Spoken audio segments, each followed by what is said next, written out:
Hai Andika, guys di sini di video kali ini kita akan membahas mouse gaming dari brand lokal yang menurut saya lumayan BBJS karena harganya cuma 200.000 dan 300.000 aja, tapi memiliki fitur yang bisa dibilang harganya seharusnya antara 500 sampai 800.000 bahkan 1 juta. Semenarik apa mouse gaming yang satu ini di video kali ini akan kita bahas, tapi seperti biasa sebelum kita mulai videonya, buat kalian yang belum cuci tangan dulu. Kalau udah cuci tangan langsung aja subscribe channel ini, karena di channel ini kita akan membahas informasi menarik mengenai dunia gadget dan juga teknologi yang akan membuat hidup kalian lebih inspiratif dan produktif. Dan perkenalkan, ini adalah Phanteks X17 Pro.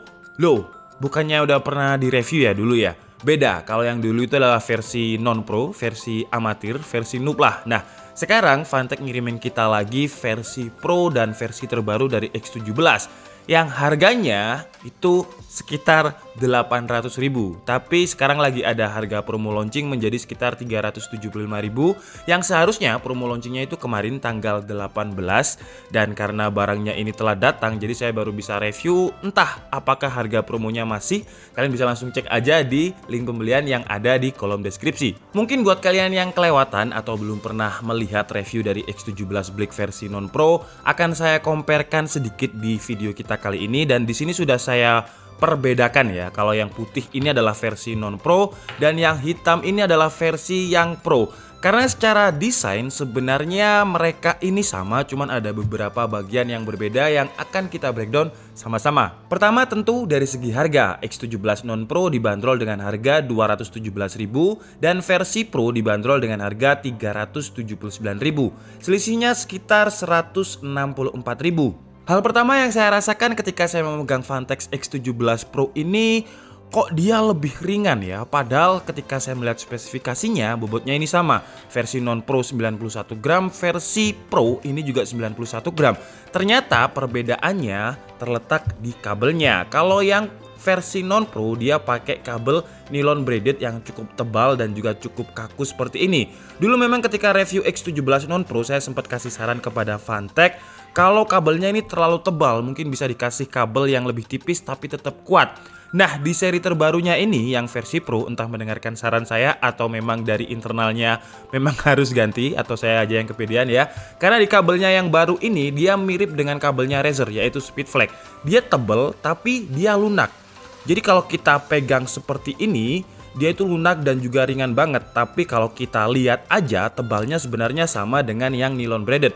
Jadi dari segi keawetan dia bakalan lebih awet, tapi dari segi aiming dia akan lebih ringan. Jadi kalau kalian adalah player FPS dengan kabel seperti ini, kalian akan mirip seperti mouse gaming wireless lah. Jadi rasanya itu bener-bener ringan. Dan good job buat Phanteks untuk mengupgrade dari sisi kabel yang Phanteks menamainya dengan kabel paracord. Kemudian dari segi sensor juga udah ada upgrade. X17 non pro menggunakan sensor yang sebenarnya udah dipakai oleh mouse gaming premium ternama, yaitu PixArt 3325 dengan custom DPI sampai 10.000 dengan kecepatan mouse 100 IPS 20G dan 1000 Hz polling rate. Nah, perbedaannya dengan yang versi pro ini sensornya lebih superior lagi. Jadi dia menggunakan PixArt 3360 dengan custom DPI sampai 12.000. Untuk yang non pro tadi 10.000, dan dia juga memiliki kecepatan yang lebih tinggi lagi sekarang, 250 IPS 50G. Untuk polling rate-nya sama 1000 Hz. Kemudian dari segi desain, kecuali kabel yang saya jelaskan tadi, desainnya ini bener-bener sama, makanya saya pilih yang white edition biar kalian nggak ketukar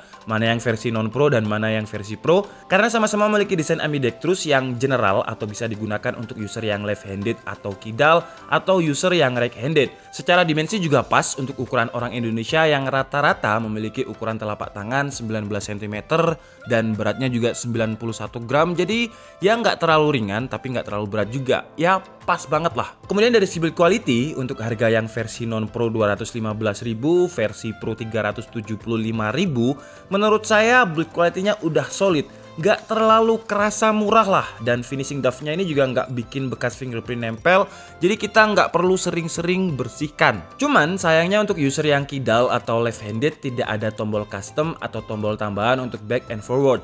Ya memang secara desain lebih general dengan ambidextrous, cuman secara fungsional untuk user yang kidal menurut saya fiturnya akan berkurang. Atau mungkin kalau misalkan user yang left handed dia bakalan ngeklik pakai kelingking seperti ini ya. Saya kurang tahu sih, mungkin kalian yang user yang left-handed bisa kasih pengalamannya di kolom komentar. Di bagian bawahnya ada tombol RGB effect yang bisa jadi shortcut untuk mengganti lampu animasi tanpa harus membuka software. Kemudian untuk tombolnya ada 7, yang semua tombolnya 7-7-nya ini bisa kita program melalui software. Dan yang menurut saya menarik di Vantex X17 non Pro maupun yang versi Pro, dia juga memiliki onboard chip memory. Jadi ketika kita sudah program button 7 tadi sesuai dengan keinginan kita bisa save, dan nanti ketika kita pindah komputer atau komputer restart kita nggak perlu setting lagi karena dia sudah tersimpan di chipnya.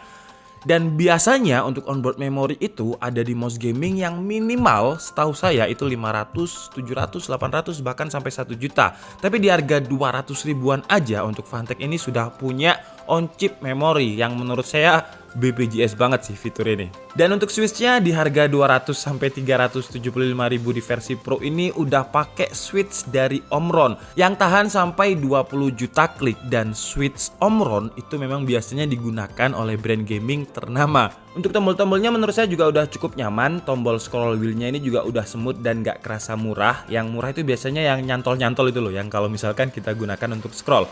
Mungkin tombol DPI settingnya aja yang menurut saya kurang solid. Jadi kalau misalkan kita geser-geser seperti ini dia kayak kurang ada di posisinya.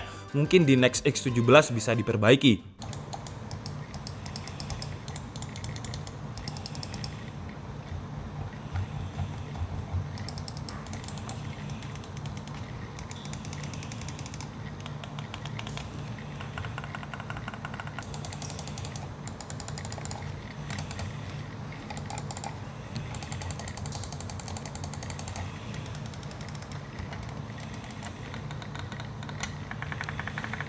Untuk softwarenya menurut saya udah lengkap. Selain kita bisa ganti lampu RGB tentunya, kita juga bisa ganti DPI setting yang sebenarnya juga bisa kita gunakan shortcut yang ada di tombol mouse. Dan ketika kita pakai shortcut tombol ini, di layar kita akan muncul keterangan kalau kita lagi pakai mode DPI segini. Oke guys, jadi mungkin cukup segitu aja video review dari mouse gaming dari brand lokal yang menurut saya BPJS banget. Dan untuk yang versi non Pro 215.000, versi Pro 375.000. Dan kalau kalian tanya pilih yang mana bang, disesuaikan budget aja ya, karena menurut saya sama-sama murah juga. Kalau misalkan kalian pilih yang versi non Pro, kekurangannya menurut saya dari segi kabel dia memang kuat ya, nilon braided dan tebal seperti kabel anten ya kabelnya ini. Cuman kekurangannya karena kabelnya kerasa agak berat, jadi feel-nya itu untuk aiming, terutama untuk genre game yang FPS, menurut saya kurang nyaman. Tapi kalau misalkan kalian mau upgrade dengan harga 375.000 dengan kabel yang baru ini, yang Vantex menamainya dengan Paracord, ini mirip banget dengan speed flag-nya Razer. Jadi meskipun ini terlihat tebal, kalau kita tekan dia itu flexing, lunak, dan nggak terlalu kaku. Dan kalau digunakan seperti ini, nggak kerasa kabelnya, atau istilahnya feel like mouse wireless gitulah. Kemudian kalau ditanya apakah mouse gaming Vantex X17 ini worth it untuk dibeli, seharusnya kalian udah bisa jawab sendiri ya dengan penjelasan saya tadi. Dan menurut saya sih worth it banget ya, karena di harga 200 mentoknya di Pro 375.000 kita udah dapet mouse gaming yang seharusnya kalau menurut saya harganya minimal 500.000 lah, karena dia udah pakai switch Omron dengan 20 juta klik. Kemudian yang menurut saya paling GG di harga segini, dia udah pakai on chip memory dimana kita bisa menyimpan settingan kita. 7 tombolnya programmable, kemudian custom DPI-nya sampai 12.000, 1000 Hz polling rates. Ya kalau ditanya apakah worth it, ya worth it banget lah. Kemudian kalau disuruh memilih antara yang versi non Pro atau versi Pro, kalau saya pribadi saya akan langsung aja ke versi Pro, karena saya merasa LOD-nya lebih rendah di versi Pro. LOD itu lift of distance ya. Jadi kalau misalkan kita mau flick, mau atraksi di game FPS itu kayak lebih enak pakai yang versi Pro. Jadi intinya kalau misalkan kalian adalah seorang gamer FPS yang pengen mau serius gitu ya, kalian bisa pilih yang X17 Pro. Nanti kalau misalkan udah jadi atlet e-sport baru kalian ganti mouse gaming yang lebih mahal. Nah untuk daily gamer mungkin kalian bisa pakai yang ini dulu aja, yang 215.000. Daily gamer itu ya gamenya campur, game FPS, game apapun, game MOBA, ya asalkan enak aja digunakan untuk bermain game. Tapi kalau kalian butuh aiming yang bener-bener minimal bisa sama feelnya dengan mouse gaming FPS ringan lain, menurut saya ini bisa menjadi awal yang bagus sebelum kalian nanti nabung lagi ke game mouse gaming premium yang lebih mahal. Oke, jadi mungkin cukup segitu aja video kita kali ini. Saya minta maaf kalau ada kesalahan dalam penyampaian informasi. Seperti biasa, kalian bisa mengkoreksinya di kolom komentar. Saya Nika Budi and see you on the next video. Bye bye.